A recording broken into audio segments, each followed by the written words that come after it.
What's poppin', Trey TV gang? It's your boy Trey TV, and we back at y'all with another reaction. With this video, we got Jay-Z and Diddy has been hit with a new lawsuit, and if you want to help this channel and the content that we making, please help us put our merchandise and link is in the description.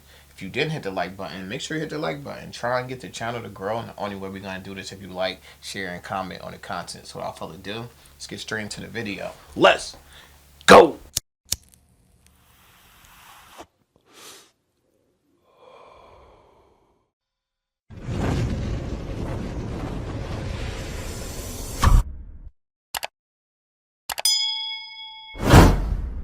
Chi, get the yayo. Get the yayo.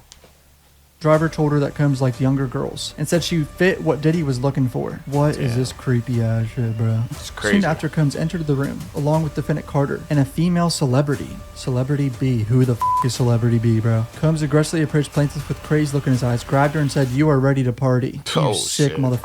Jay-Z accused in a civil lawsuit of R-wording a 13-year-old girl in 2000 alongside Diddy. Here we go, guys. The internet has been saying for months that Jay-Z is involved, and now finally a lawsuit is coming down on him, but he responded already, and it's at the last half of this video, so stick around, hit subscribe, here we go. Alright, Jane Doe versus Sean Combs and Sean Carter. Defendant Sean Combs, aka P. Diddy, alongside his longtime friend and collaborator Sean Carter, aka Jay-Z, drugged and R-worded a 13-year-old girl at an after party following the 2000 Video Music Awards. Another celebrity stood by and watched as Combs and Carter took turns assaulting the minor. Many others were present at the after party, but did nothing to stop the assault. Combs has been allowed for years to conduct himself in a manner without any consequences. He believes he is above the law. He is not. His close friend Sean Carter has been with Combs during many such instances described. Both perpetrators must face justice. Beyond the facade of being a 3-time Grammy Award winner, discovering and developing multiple famous musical artists, and ranking on Forbes' list of the highest paid entertainers in the world, there existed something sinister, a dark underbelly of crime, trafficking, forced labor, kidnapping, bribery, and prostitution. Combs now faces the awesome power of America's judicial system and ultimately a jury of his peers who will be asked to punish for his deplorable conduct described.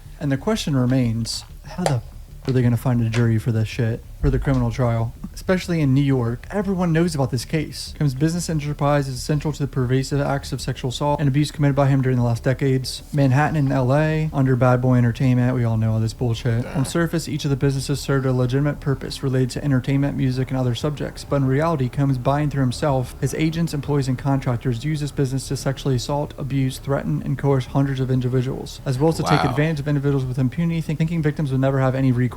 They would tell victims, "This is what it takes to be famous. What are you willing to do to become a star? Perform this sexual..." This is what it takes to be a star. What are you willing to do to be famous? This is a crazy situation. Definitely didn't expect to see this. I seen it last night, but I definitely didn't expect to see it last night when I seen it. And I called you, asked you, did you hear about it yet? And you said you did hear about it too. So this is a crazy situation.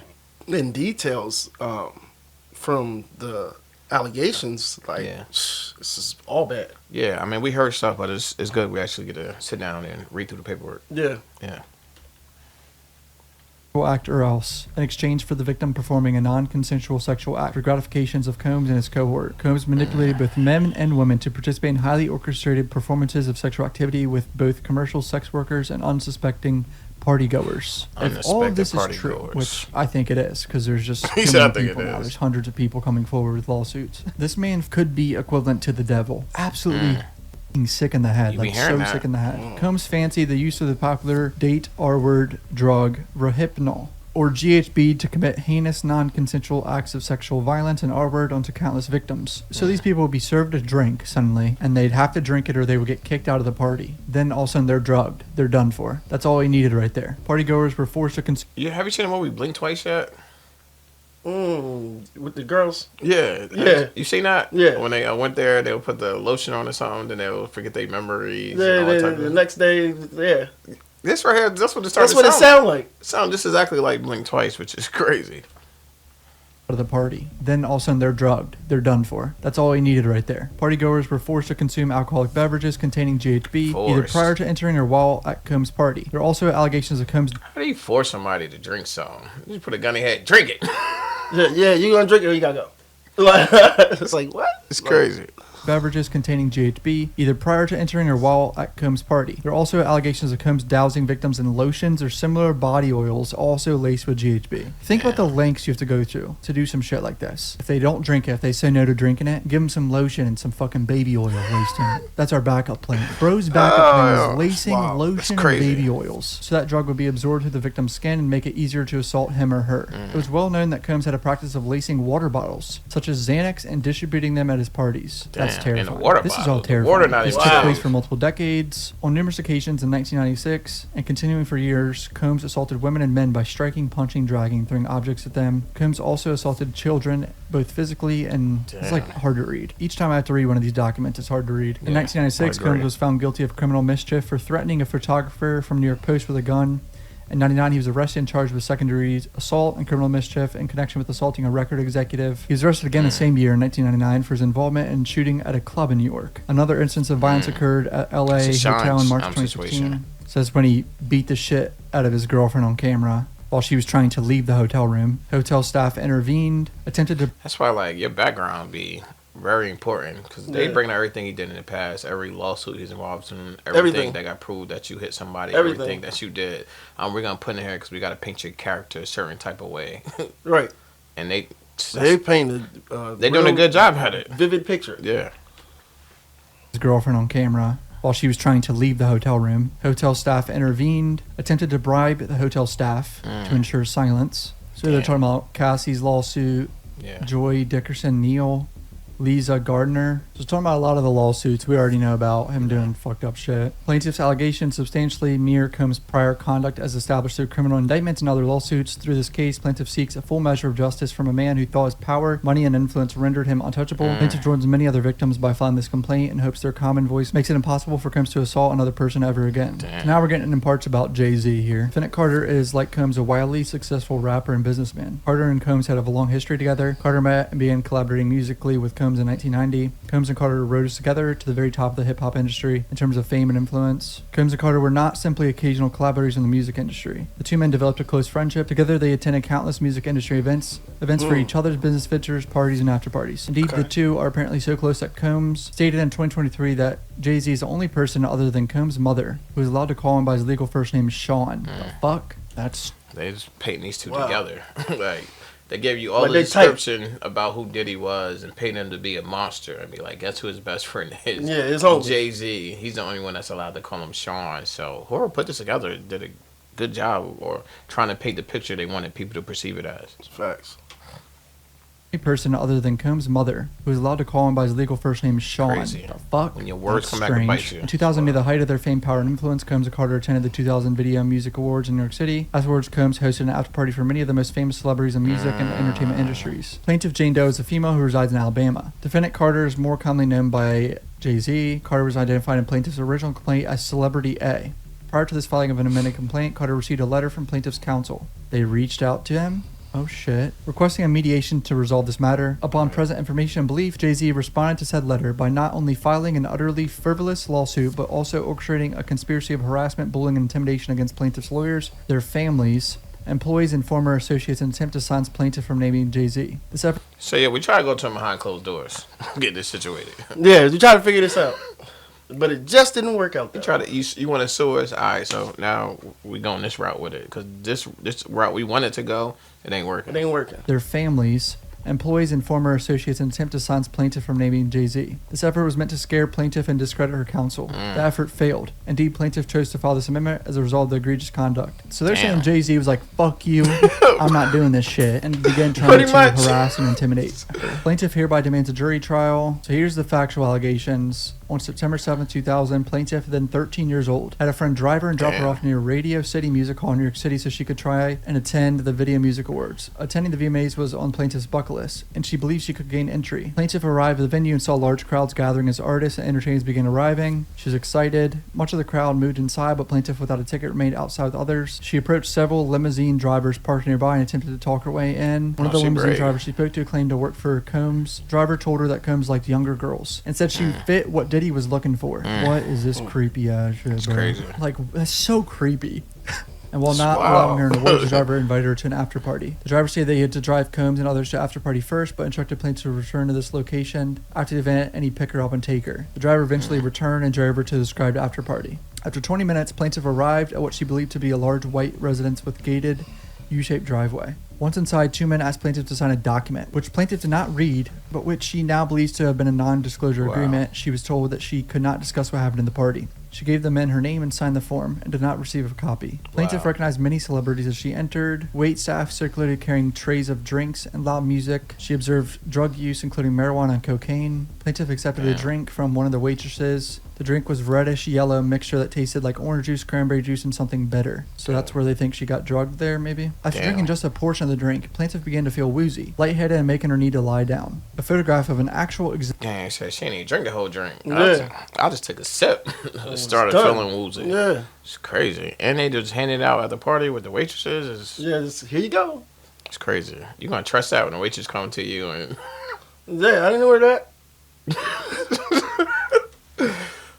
portion of the drink, plaintiff began to feel woozy, lightheaded, and making her need to lie down. A photograph of an actual exemplary container used by Combs to insert GHB and alcoholic drinks is seen below. Looking for a place to rest, she walked down what appeared to be a hallway. She entered to be an empty bedroom, so she could lie down for a minute. She did not lock the door. This room contained a large bed with no furniture of any kind, television, or any other furnishings. Soon after, Combs entered the room, along with defendant Carter and a female celebrity. Celebrity B. Who the fuck is Celebrity B, bro? I don't know much about Jay-Z's lore. This is interesting. Combs aggressively approached plaintiff with crazed look in his eyes, grabbed her and said, "You are ready to party." You sick motherfucker. Combs then threw plaintiff towards the wall, causing plaintiff to fall. Plaintiff got up and stumbled, at which point Combs grabbed her again and threw her on the bed. At that point, Carter began removing plaintiff's clothes as she grew more and more disoriented. Plaintiff was held down by Carter as he vaginally, while Combs and Celebrity B watched. After Carter finished, he stepped back toward the wall. Combs then stepped forward and started, and Celebrity B watched. Combs then knocked plaintiff down and attempted to force plaintiff to perform oral. She fought back, standing up quickly, punching at the same time, hitting Combs in the neck. Taken aback, Combs stopped his attempt. When Combs backed away in surprise, plaintiff grabbed her closed shoes and ran out of the bedroom, holding her dress in front of her like a towel. She ran around the residence until she found the front door and was able to leave the party. Although there were other guests still at the party, no one appeared to take notice of plaintiff's distress or attempted to help her. She put her... That's crazy situation. It seemed like real, detailed. Real detailed situation, which is just sound like a horrible situation for anybody to be in. Absolutely. It's crazy. This is wild. Yeah. Party. Although there were other guests still at the party, no one appeared to take notice of plaintiff's distress or attempted to help her. She put her clothes back on outside and left the scene in the dark. Attempted to retrace the route taken by the limo driver. She kept running until she reached the gas station. She noticed on the way to the party. Female clerk noticed her distress and allowed her to use the phone. Plaintiff called her father, admitted that she lied about her whereabouts and asked him to pick her up. Plaintiff's father arrived to pick her up shortly. After the assault, plaintiff fell into a deep depression which continues to affect every facet of her life. She suffers from PTSD and seizure disorder caused by stress and trauma, difficulty maintaining normal relationships, and lives largely withdrawn from society. Oh boy, here's Jay-Z's response on Instagram on the Rock Nation account. My lawyer received a blackmail attempt called a demand letter from a lawyer named Tony Busby. What he had calculated was the nature of these allegations and public scrutiny would make me want to settle. No, sir, it had the opposite effect. It made me want to expose you for the fraud you are in a very public fashion. So no, I will not give you one red penny. What does that mean? It's strong way to come out. You thought you'd get a bag up out of me. I ain't giving you not happening. Not a single red penny. Take your best shot because we're trying to fight this. Yeah. You playing with my name. You gonna have to. Playing with my name. You playing with my brand. You playing with everything right now. Yeah. Facts. Expose you for the fraud you are in a very public fashion. So no, I will not give you one red penny. What does that mean? Penny. One red penny. Is that a term? These allegations are so heinous in nature that I implore you to file a criminal complaint, not a civil one. You could tell Jay-Z wrote this with all these extra exclamation points, right? Whoever would commit such crime against a minor should be locked away. Would you? That's a strong point to make. This was really happening. You should be doing the criminal thing, not the civil thing. You should be trying to get me locked up behind this. This is not a playing matter. Yeah, you really taking it all the way there. Yeah. He wrote this with all these extra exclamation points, right? Whoever would commit such crime against a minor should be locked away. Would you not agree? These alleged victims would deserve real justice if that were the case. This lawyer, who I'd done a bit of research on, seems to have a pattern of these types of theatrics. I have no idea how you have come to be such a deplored human being, Mr. Busby. But I promise you I have seen your kind many times over and I'm more than prepared to deal with your type. You claim to be a Marine. Marines are known for their valor. You have neither honor or dignity. My only heartbreak is for my family. My wife and I will have to sit our children down, one of whom is at the age where her friends will surely see the press and ask questions about the nature of these claims and explain the cruelty and greed of people. I mourn yet another loss of... It's crazy. When your kids are now at the age where they understand. They understand. Not only they understand, their friends understand who her parents are, and there's no way you can't have these allegations. Like, it's all over social media. It's all over the news. There's no way. Almost, you will have to be on a rock at this point to not hear about this yet. Yeah. Facts. See the press and ask questions about the nature of these claims and explain the cruelty and greed of people. I mourn yet another loss of innocence. Children should not have to endure such at their age. It is unfair to have to try to understand inexplicable degrees of malice meant to destroy families and human spirit. My heart and support goes out to the true victims who have to watch how their life story is dressed in costume for profitability by this ambulance chaser in a cheap suit. Ambulance chaser. You've made a terrible error in judgment thinking all celebrities are the same. I'm not from your world. I'm a young man who made it out the project of Brooklyn. We don't play these types of games. We have very strict codes and honor. We protect children. You seem to exploit people for personal... To me, I'm from Marcy. Yeah. We don't play them games. You pick the wrong person. You trying to say all celebrities are not the same. Just because I know this man don't mean that we have the same dealings, and I'm gonna prove it any way possible. And he said he feels sorry for the people that really went through situations because people are using y'all situations for monetary gain. Yeah. This is a lot. This is a lot. This is a lot, bro. And it's a lot. It's a lot. It's a lot. It's a lot. It's a lot, man. It's a lot, bro. It's a lot. Crazy. We don't play these types of games. We have very strict codes and honor. We protect children. You seem to exploit people for personal gain. Only your network of conspiracy theories, fake physics, will believe idiotic claims you have levied against me. That, if not for seriousness surrounding harm to kids, would be laughable. Oh my God, I wasn't reading. Sorry, the last part. It wasn't on the screen. I look forward to showing you how different I am.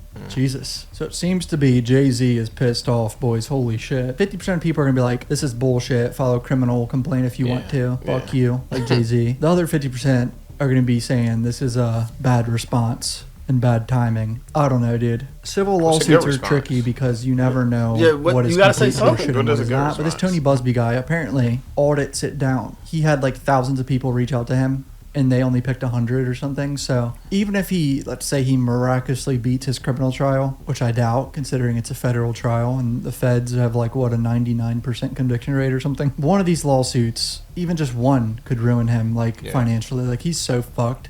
And there's hundreds of lawsuits against the guy now, right? Social media has been saying Jay-Z's involved for months now. So Jay-Z knew this was going to happen sooner or later. Yeah. Comment down below what you guys think. Hit subscribe. Trade TV. Let's get it. It's a lot to process, bro. Yeah, it's a whole lot. It's a whole lot. And it's something about when you see a court document. Yeah. Felons. Yeah. Mm-hmm. And the explanation of the situation as explained is just... It's wild. It's sad. Yeah, and sad. It's all that... damn. It's a lot to process, man. It's a lot to process. But, you know, we're going to see how all this plays out. He seems to be taking a strong stance. Yeah, as he should. In the matter. Yeah. You know what I'm saying? That's all you really can do in a situation like this is get in front of it. But when you sit there and look at the document itself, it just, it's even bad. Being mentioned, it's bad. Yeah. It's bad. What you think? I think it's a crazy situation. I think it's a bad situation. Everyone, this is America. You're innocent to proven guilty. This is just allegations at this point. It's going to have to be worked out in court to see what happened, but people are going to keep an eye on it. I like the way Jay-Z approached the situation, saying, I'm not giving up any money. Do what you got to do. See you in court. We're going to let everything play out in court, and that's what's going to have to happen. It's going to have to play out in court because I think he's saying with the Diddy situation, if you settle with this person, you just open the floodgates for everybody to come and come at you. You got to handle them one by one. In court, and I just like the situation that he's taken, but this is not something that I thought I would see. No, didn't think I would see it. It's just a crazy situation. It's just been a crazy week with the Diddy situation, with Drake suing UMG. Now this situation with Jay-Z is just a crazy, crazy time. I thought it was supposed to be in the holiday spirit, but it don't look like for these guys. It was like a rough holiday season for these niggas. Pretty much. We're going to keep a close eye on this. Before we get out the video, if you didn't like or leave a comment, make sure you do that. If it's your first time on the channel, make sure you hit the subscribe button. It's your boy Trey TV. And it's your boy Lamar Wilson. And we out.